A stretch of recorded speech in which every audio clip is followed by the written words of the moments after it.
DeepSeek continues to shake up the U.S. tech industry. What moves has Washington made to protect the big tech monopolies? We'll discuss this and more on this week's China Report.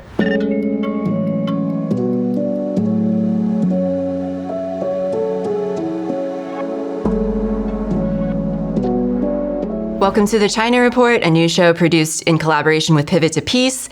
Every week, we'll be helping you sort through the propaganda with an independent view of the country that we're taught to hate, but know so little about. I'm your host, Amanda Yee. KJ is out today. These are this week's headlines. China is rejecting Trump's trade war. On Sunday, a Chinese foreign ministry spokesperson said that they firmly oppose the 10% additional tariff on imports from China and will take necessary countermeasures to defend its national interests. Over the weekend, Trump announced tariffs to take effect beginning on Tuesday, which is today. That is 25% on imports from Canada and Mexico and 10% imports from China, under the pretext that all three countries were involved in smuggling fentanyl into the U.S. However, Trump delayed the tariffs on Canada and Mexico after conversations with leaders from both countries. In an official statement, the foreign ministry spokesperson said that this unilateral action seriously violates World Trade Organization rules and will not solve the U.S.'s domestic drug problems. The U.S. needs to view and solve its own fentanyl issue in an objective and rational way instead of threatening other countries with arbitrary tariff hikes, said the statement. It continued, additional tariffs are not constructive and bound to affect and harm the counter-narcotics cooperation between the two sides in the future. This morning, China announced retaliatory additional tariffs of up to 15% on select U.S. imports starting February 10th. China is sending a flying robot to the moon. This smart robotic flying detector will be deployed to the Lunar South Pole in order to search for water as part of its Chang'e 7 mission next year. This represents one step in its goal of landing humans on the moon in 5 years. Chinese space experts also confirmed the lunar mission would play a pivotal role in laying the groundwork for a future research station on the moon. The Chang'e 7 mission will consist of an orbiter, a lander, a lunar rover, and the flying detector. Upon landing, they'll all work together to carry out the most detailed survey of the moon's south pole to date. A Chinese research team has developed a groundbreaking prosthetic hand. A research team from the University of Science and Technology of China has unveiled a groundbreaking biomimetic prosthetic hand with high dexterity, capable of combing hair, using smartphones, and even performing intricate sign language gestures. Traditional prosthetic hands are usually powered by motors and often struggle to balance weight and functionality. They're often heavy, causing discomfort for the person wearing it and confining their ability to perform complex tasks. Prosthetic hands are also limited in the number of movements they can perform. This is why nearly half of users abandon their prosthetic hands over time. By contrast, the research team produced their prosthetic hand using shape memory alloys. These are materials that remember their original shape and return to it when heated. The team also embedded sensor units in the fingers and wrist for precise motion control. The result is a prosthetic hand, which is lighter than a regular prosthetic hand, yet capable of a wider range of movements. The lightweight prosthetic device replicates the functionality of a human hand and offers hope to millions of amputees worldwide. Well, DeepSeek is still very much in the news. Last week, we talked about the significance of the open source Chinese AI model that was released on January 20th, which sent Silicon Valley and Wall Street both into a panic. Today, I want to discuss what moves Washington and corporate media have made in the last 2 weeks since its release to undermine DeepSeek in Chinese tech. To discuss this, we're very honored to have on returning guest Charles Hsu. Charles is a member of Qiao Collective, a grassroots media collective of diaspora Chinese writers, artists, and researchers devoted to challenging rising U.S. aggression and imperialism on China. Charles, welcome back to the China Report. Pleasure to be back on, Amanda. Thanks for having me. Yeah, of course. So, DeepSeek, very much still in the news, and corporate media has been scrambling in response and resurrecting all of these standard, very common anti-China tropes to undermine the Chinese tech company, right? This morning, The Atlantic published this article, and we'll show it here. It says, DeepSeek and the Truth About Chinese Tech. And in this article, there's basically a lot of cope, but I want to very specifically just pull out this one quote. Chinese companies have proved to be skillful inventors capable of competing with the world's best, including Apple and Tesla. And they have also proved adept at copying and stealing technology they don't have, then turning it against the rivals that created it. So, this is like a very standard accusation that's lobbied at, China and Chinese engineers, right? That the Chinese are cheating, they stole this, that China cannot innovate. And embedded in this is this very racist idea that China is a manufacturer of low-cost, cheap consumer goods, that their place is in the lower rungs of this manufacturing value chain, and that they cannot possibly innovate and move up this ladder, right? And that domain belongs solely to the U.S. and should always be dominated by the U.S. So I think DeepSeek really tested that theory. And I'm curious to know, your thoughts on this idea that China can't innovate. Yeah, that's an interesting passage because it does open up with this Atlantic writer sort of damning with faint praise, the talent pool that China does have, right? There's a brief nod to, the inventiveness, the diligence and so on of, Chinese computer scientists and engineers. But embedded within this accusation of, large scale theft, right, which we see in narratives, for example, that accuse DeepSeek of basically distilling their model from OpenAI, of, basically stockpiling U.S. manufactured NVIDIA chips, right, in other respects, sort of diminishing or denigrating the originality of what they've accomplished. Embedded in all this is the trope that, because China supposedly is this, like authoritarian one-party communist regime that squelches all genuine, creativity and, the full breadth of human feeling, right?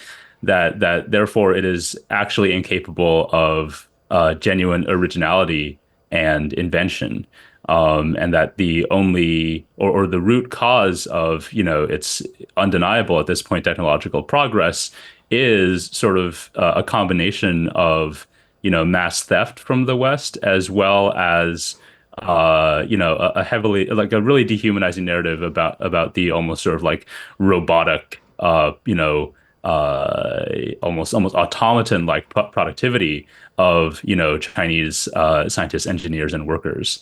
And we're really just seeing like a tired remix of all of these narratives, updated for this new situation where this large language model, DeepSeek V3 towards the end of last year, and now DeepSeek R1 this month, really have introduce new innovations just up and down the entire development process, and done so in a way that is actually entirely public for the world to see because these are open source models, and where the real damage that this development has wrought on U.S. narratives of technological progress, which has been expressed in the catastrophic declines that we saw in the market capitalization of NVIDIA as a chip manufacturer and so many other big tech firms that are getting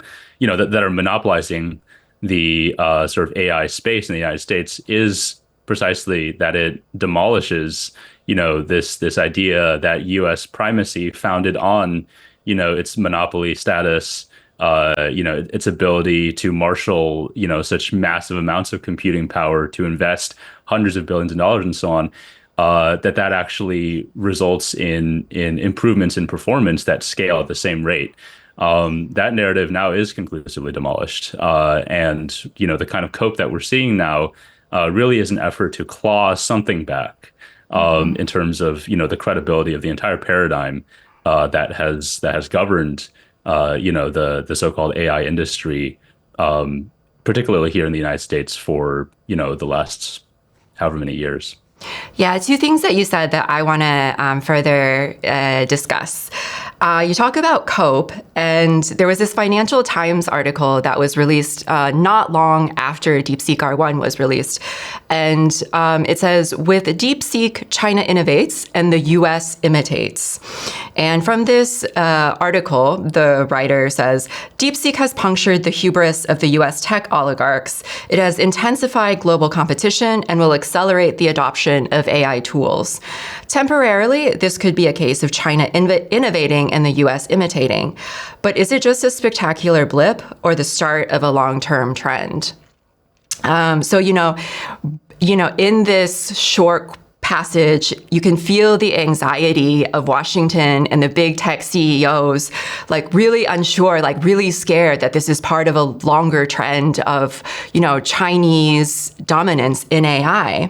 But another thing that you mentioned that I also want to pick up on, which I think is also very significant, is OpenAI itself accusing DeepSeek of intellectual property theft, which is really, really rich, right? Because it accuses DeepSeek of using U.S. proprietary models to train its reasoning model.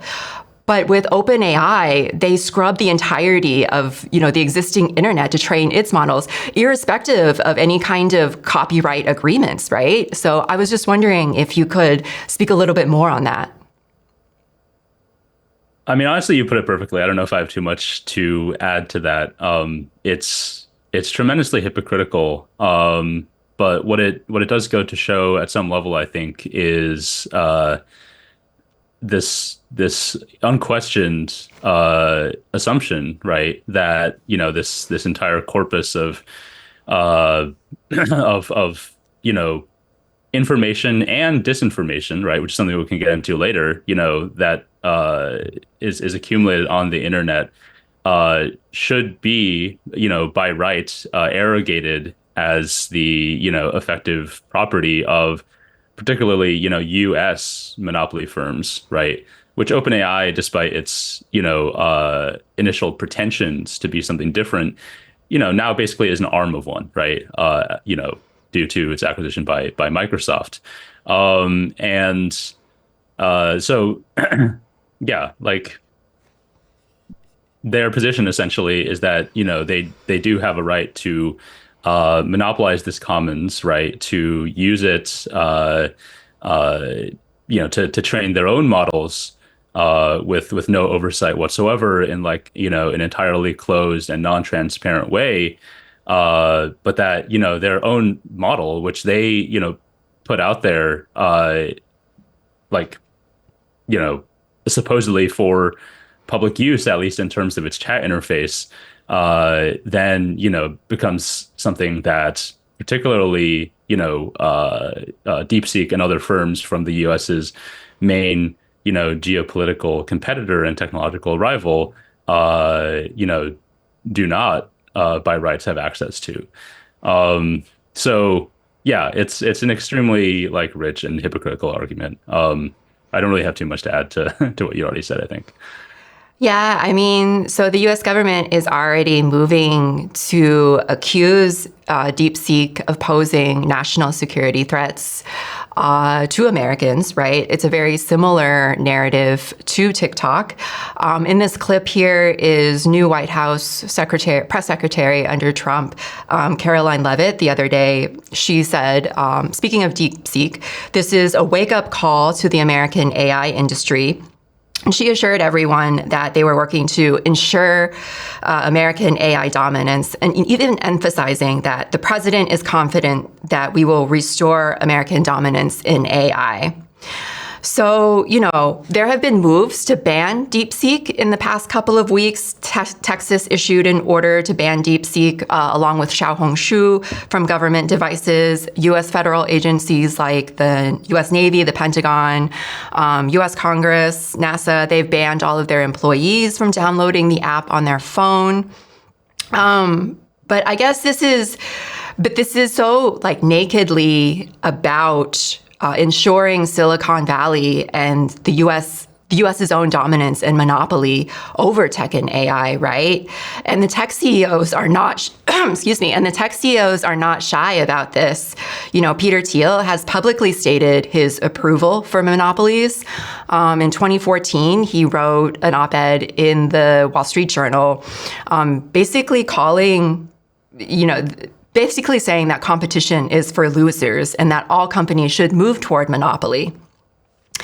So, they're not even trying, they seem to be using the guise of national security threats to ensure Silicon Valley dominance. And to me, it seems like very much the same thing that happened with TikTok, right? TikTok had created this algorithm where it was very, very successful. It, made TikTok the #1 downloaded app among youth. And Silicon Valley could not replicate this algorithm.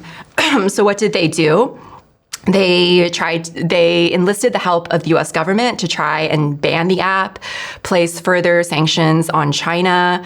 Meta had even consulted a consulting firm to run this media smear campaign against TikTok, trying to convince parents that it was a danger to youth, right?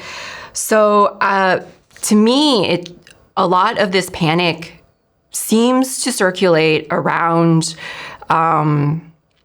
this anxiety that the U.S. has about possibly losing its dominance over this tech sector. And I was just wondering, can you speak a little bit more on how DeepSeek sort of fits into this broader tech war against China that the U.S. has been waging and using things like TikTok as an example to wage this? Yeah, absolutely. I think the comparisons and contrasts with TikTok are instructive here. Obviously, it's a lot of the same propaganda narratives, almost word for word, being trotted out, right? That this is like a national security risk, and in particular, a personal privacy and data security risk for users, right?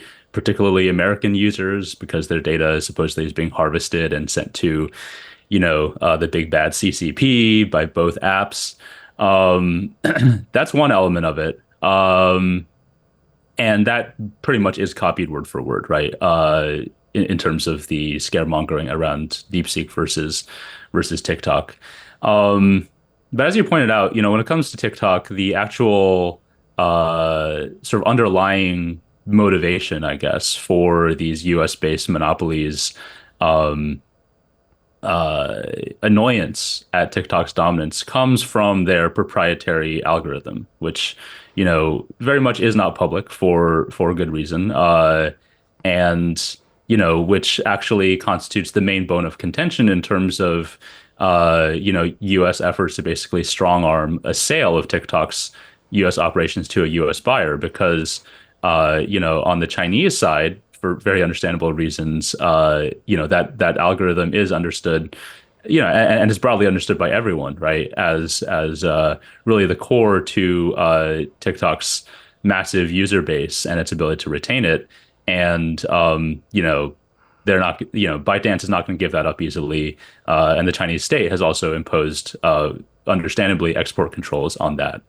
On the other hand, DeepSeek, as we mentioned before, is, one, open source, and two, originated essentially as like a side project of this hedge fund, basically, right? This quant firm, High Flyer, which was never from the beginning intended to, become like a lucrative revenue source for them, right? And so the competition that it presents is, one, again, in terms of competition for a user base, right? But even more so, as we saw in terms of like the massive, declines in stock prices last week, it's reputational, right? It's about the way that DeepSeek punctures, the entire business model through which these, U.S. Tech monopolies and their AI branches, have basically arrogated to themselves these hundreds of billions of dollars in investment, right? And so, that is, I think, a difference that's worth highlighting. And then another part of the, national security narrative is the information warfare one, right? Where, another very important through line in the effort to ban TikTok was and remains, the fact that it is at the very least somewhat less beholden to the U.S. censorship apparatus in a way that became quite visible during these past 15 months of Zionist genocide in Gaza. And here, I think they are trotting out some of these same narratives around DeepSeek. And, we might talk about that in more detail later. But I would say with very little reason in either case, particularly in the case of DeepSeek, because it is, after all, trained on a massive corpus of English language texts, kind of irrespective of their origin. And, for that reason, frankly, if it does have ideological biases in terms of at least its responses to English language prompts, those are likely to be actually in a pro-Western direction, simply because its corpus of training materials is so saturated with with content that is subject to Western ideological influence. So this idea that DeepSeek's actual output, right, is in some ways like a Chinese propaganda weapon, I think is like very easy to dispel. And, quite nakedly, the main thrust of these security narratives surrounding DeepSeek is precisely the fact that, the very fact of its existence poses such an existential threat to, the dominance, the user base, and the entire business model of the U.S. AI industry. No, that's a good point. And that's a good way to return to our discussion in the beginning a few minutes ago.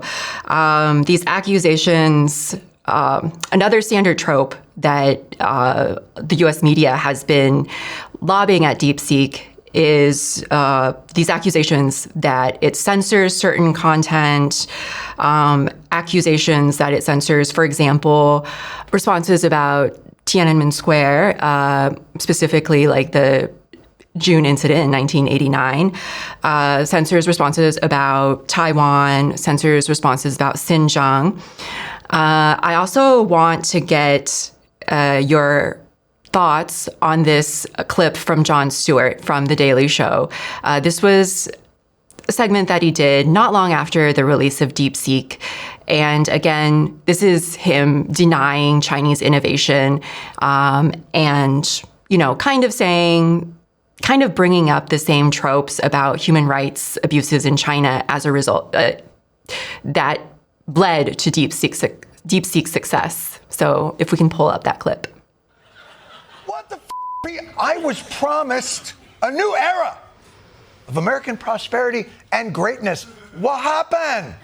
A powerful new Chinese AI tool called DeepSeek is threatening the U.S. dominance of this emerging technology. DeepSeek is on par with what OpenAI and Google have made, even though those companies are sinking billions of dollars, tons of years, and lots of development into this space. DeepSeek did it for cheaper in a matter of months. Who would have expected the Chinese to do it cheaper? I can't believe it. It's as though when you don't have labor laws or rights. And by the way, DeepSeek? We're getting our asses kicked by DeepSeek? Who names an AI company after the thing it actually does? Well, there were a lot of racist Chinese jokes all rolled into one in a very short segment, right? The fact that they think that China is only capable of producing very cheap, low quality consumer goods, that China doesn't have any sort of labor laws, so of course they can just treat their engineers like slaves to produce this innovative product. And the fact that, in general, human rights abuses are rampant in China. So I guess I want to get your response to that. Yeah, man, like Jon Stewart is so washed. It's pretty incredible. I Yeah, I mean it's a reproduction of all these tired tropes, but what I thought was sort of interesting about the line that you highlighted was that he basically attributes the sort of orders of magnitude lower costs that were required to train this model to again, these tired tropes not reflected in reality, certainly not reflected in, the extremely rapidly rising real wages of Chinese workers, especially in like the lowest, income, sectors, right? For decades, under the reform process. But, the actual training process for, for DeepSeek is, particularly the R1 model, which is the cause of, a lot of the recent hullabaloo. It is quite literally like self-directed by the model itself, right? Like that kind of is the major thing that distinguishes R1 from previous models that V3 that DeepSeek has put out, is that it is like a reinforcement learning model that essentially kind of you initialize it a little bit, but then it actually like trains itself according to this reward function, according to like a certain algorithm for exploring the state space of all the different weights that you can put, and you know there's so little human labor actually involved in that process, right? Like the what DeepSeek was able to economize on was the total number of chips needed, and the number of computing hours that was required on them in order to train its model. And you know that really is entirely a function of superior innovation under resource constraints, right? Under the fact that the U.S. has imposed really stringent export controls on not just these like high end top of the line chips with super small process nodes that TSMC in Taiwan is specializing in, but also specifically these GPUs, right? That again, NVIDIA is sort of the world leading supplier in, and yeah, like basically what DeepSeek had as disposal was a fairly limited number of these in total, right? Certainly compared to what OpenAI and various competitors associated with really big name U.S. tech monopolies had, and so in many ways it was forced to economize, and the innovations that emerged were precisely a function of that. So it really demonstrates, I think, the opposite of what Jon Stewart claims it does. Like the narrative for so long has been that like what China has at its disposal is like a really like large, like the world's largest sort of well-trained but extremely low-wage workforce, right? That is kind of press ganged into whatever sector of the economy, whatever line of work the government essentially like dictates through its planning apparatus, and that is sort of the linchpin of Chinese industry. But like almost every element of the DeepSeek story, in fact, like runs directly counter to that. And it's something that is, clearly, breaking the brains of Jon Stewart and his ilk. And, so yeah, they're kind of just short circuiting and regurgitating, these narratives that they themselves have been trained on for decades and decades, despite their, obsolescence and how outdated they are. Yeah, I mean, what's incredible is that DeepSeek was created in spite of all of these really restrictive chip sanctions that the U.S. had placed on China. But I also want to bring attention to DeepSeek's hiring model, which in itself like pushed innovation forward as well. It's like necessity is the mother of invention. They had to find creative ways to get around these export controls. And so they ended up with a really interesting hiring model, really unorthodox approach to hiring, where they hired really young college graduates and really young PhDs. Like the average age of people they hired was under 35, so very, very young. And they prioritized hiring young talent from the top Chinese universities. I don't think any of them were educated overseas. They prioritized technical capabilities over technical experience. So they didn't hire a lot of people with a lot of like tech experience. And in a 2023 interview, before this all happened, the CEO of DeepSeek, Lang Wenfeng, described his hiring process, and he said 3 to 5 years of work experience is the maximum. Those with over 8 years basically get passed. In doing something long-term, experience is not that important. Compared to that, foundational abilities, creativity, and passion are more important. And the thinking behind this is really interesting, right? Because the thinking is that a lot of experience can actually hinder innovation because you're presented with a problem and maybe you say, oh, this can't be done if you have experience like dealing with those kinds of problems before. While someone who has less experience might look at the same problem with fresh eyes. They look at it with fresh eyes and try new creative approaches to solve the same problem, right?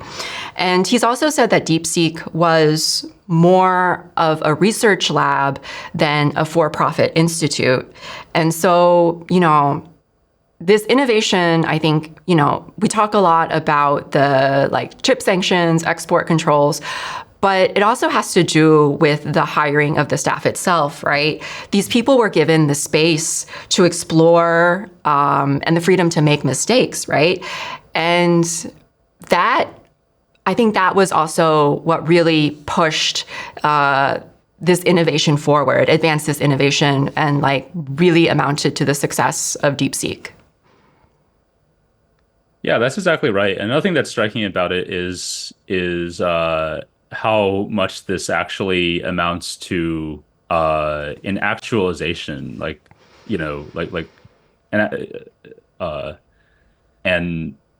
and a full-blown instantiation of this myth that Silicon Valley tells about its own origins, right? That all that of they're these the big brightest technologies. minds, yeah. Exactly, yeah, and they started as these small, lean, basically passion projects, of a relatively small group of free thinkers, right, who were breaking the mold, thinking outside the box. Who were sort of given the freedom, supposedly by this atmosphere of democratically inculcated innovation and creativity that supposedly defines, Silicon Valley and the California ideology and so on.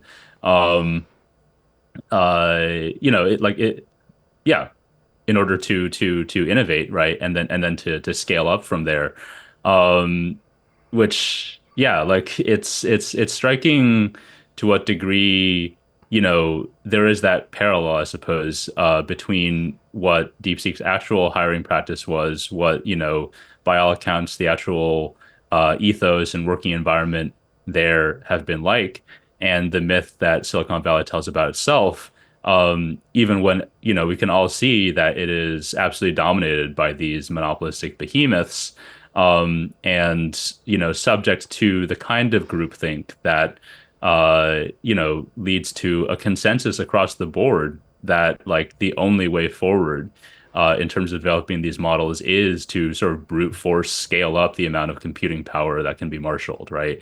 To chase after, further hundreds of billions of dollars in investment, these massive, data centers that, are, like in some, on the verge of consuming, more energy than major national economies, right? With all the deleterious environmental effects that this has, and that this is the only way, right? That in fact, like, the U.S. tech industry as a whole was so subject to the hegemony of these narratives that, the kind of creativity under pressure that DeepSeek,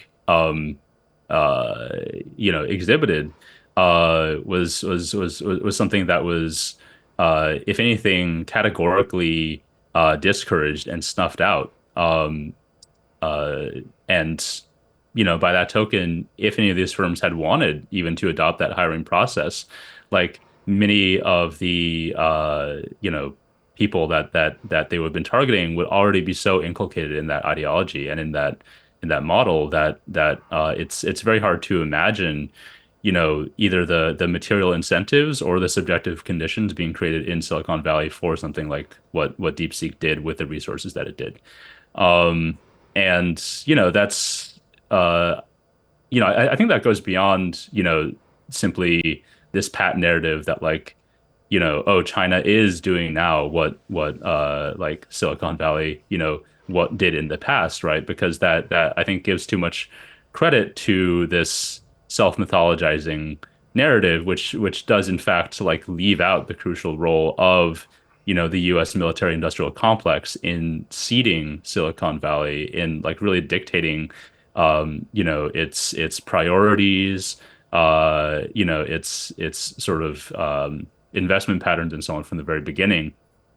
And it does so also to the discredit, I guess, of what makes, DeepSeek's trajectory is such an interesting reflection of like the Chinese planning model, because as mentioned before, it basically was a side project, which is almost more research oriented than commercially so, right, of a financial trading firm, and it originated basically and sort of grew from that in large part because of decisions that were made at the central government level, to rein in the power of finance capital, right?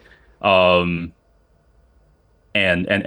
correspondingly, they were, or DeepSeek was therefore well placed to capitalize on the ways in which the AI hype did propagate to China, but to do so in a way where they had already been primed because of these hiring processes, because of their entire philosophy, to actually innovate, right? So I think both parts of that serve to illustrate the way that the Chinese planning apparatus, the long-term vision behind it, the levers that it has at its disposal to bring certain sectors of capital into line and to promote others in the interests of national development and of a truly sovereign developmental project have been realized here, as they have in so many other sectors where China is now not just on par with, but like just unimaginably far ahead of the U.S. and in fact without peer in the world, like electric vehicles, like renewable energy. And I see very little reason to expect that AI, such as it is, would not become one of these in the future. No, and I want to talk a little bit more specifically about some of the specific moves that Washington has made in the past couple of weeks since its release to try and contain Chinese AI and Chinese tech, right? And it seems like they've been pulling out all the stops, all of the familiar tricks that they normally pull, which is try and ban the app, further chip sanctions, also spurious claims that Chinese tech is somehow a threat to national security, which we talked about earlier. There's been a lot of prodding on the part on some big tech CEOs like Alexander Wang and Dario Amodei, who is the CEO of Anthropic, I believe.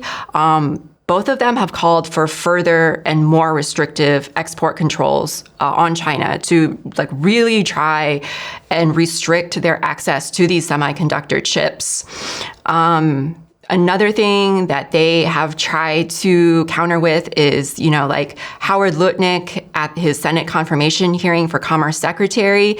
He stated that he would better enforce export controls and use further tariffs to restrict Chinese access to tech. And he said that this was, for the sake of eliminating our competition with China's competition with U.S. tech. Josh Hawley has introduced a bill in Congress last week that would prohibit U.S. companies and universities from conducting AI research in China or in cooperation with any Chinese company and university. And if successfully passed by Congress, this would impose penalties of up to 20 years in prison or $1 million in fines. So these are a lot of things that the U.S. is introducing just within the last couple of weeks, a lot of suggestions for further export controls. But, as we've seen, these export controls only backfired on the U.S. and China managed to be resourceful and work their way around them. And it seems like, as you mentioned, with other Chinese sectors, electric vehicles, for instance, Chinese AI just seems to be on the rise. And there doesn't really seem Washington doesn't really seem to have a way of stopping it.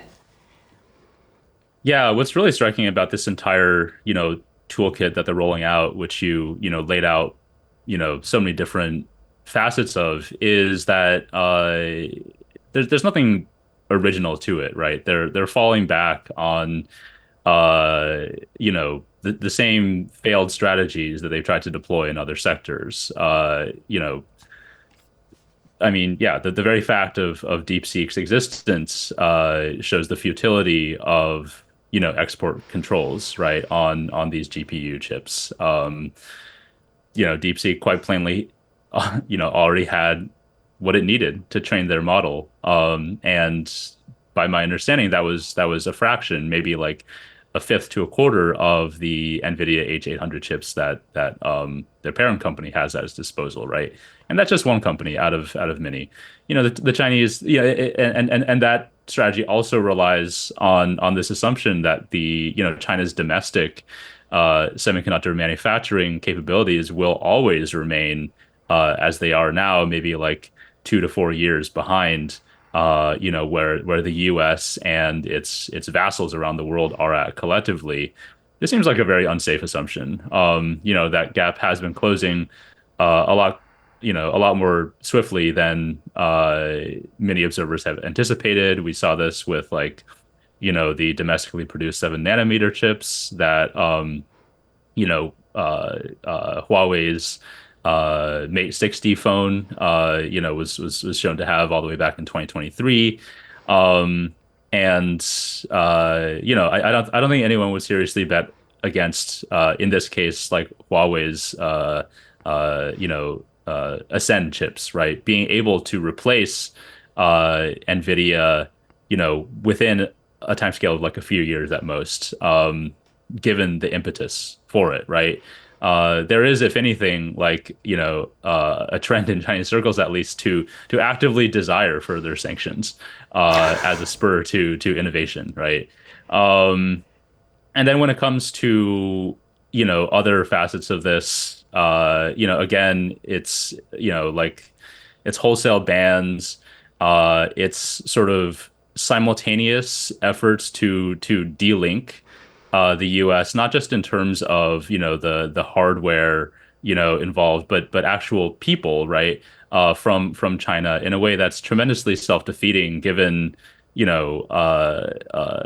how many, like talented computer scientists, software engineers, and indeed, machine learning specialists in the U.S., are of Chinese origin, and, like their counterparts in other sort of sectors that have been identified as strategic, right, for U.S. national security interests, have had this like pall of suspicion cast on them by the China Initiative and the rampant wave of xenophobia, in a way that really constitutes a major inducement for those who can to actually like return to China or to move to China, right? Because that environment is simply a much more friendly one, both in terms of the active encouragement of innovation, and in terms of the degree of political hostility towards Chinese people and people of Chinese descent in the United States. So all around it strikes me as just like a recapitulation of these self-defeating strategies that the US has tried in semiconductors, in so many other fields, and it's a highly reactive strategy as well, where it really seems that these innovations coming out of China are setting the pace here, and all the U.S. can do is react with the same really tired set of both propaganda narratives and legalistic measures, to de-link itself, and therefore basically impoverish its own its own developmental project at the expense of its own people, in an effort to claw back some measure of its declining hegemony, in the face of the clearly superior Chinese developmental model. Mm-hmm. You mentioned the China Initiative a couple minutes ago, and one thing that I forgot to mention in the U.S. responses to this was there was a Senate Foreign Relations Committee hearing, I think earlier last week, in which Atlantic Council member Melanie Hart specifically said we need to steal Chinese engineers. We need to steal China's brightest minds in order to, enlist them in this tech war against China. The irony being, as you mentioned, the things like the China Initiative has created such a hostile environment for Chinese nationals and Chinese researchers that a lot of them aren't wanting to come here anymore, or the ones that are here are leaving because they're under constant, government scrutiny and accusations that they're, spying for China. But I like what you said about further sanctions on China to spur innovation. Another surefire way that the U.S., the U.S. plan to contain China will blow up in its face. But Charles, thank you so much for your time. Maybe to end, you can let people know where to find you and your work. Absolutely. Most of it can still be found at the Qiao Collective website or our various social media platforms. That's Qiao spelled Qiao Collective. We have exciting things planned for 2025. So keep an eye out. In the meantime, that's where you can find, my work and that of the, really impressive and ever-growing team of comrades that we have. Thanks again. Well, the Chinese New Year celebrations continue. To end the show, we have this video clip from Hohhot, the capital of Inner Mongolia. In this video, folk artists are performing on stilts as part of the Spring Festival celebrations. Just a reminder, if you enjoyed this episode, please like, share, and subscribe, and we'll see you next week on the China Report.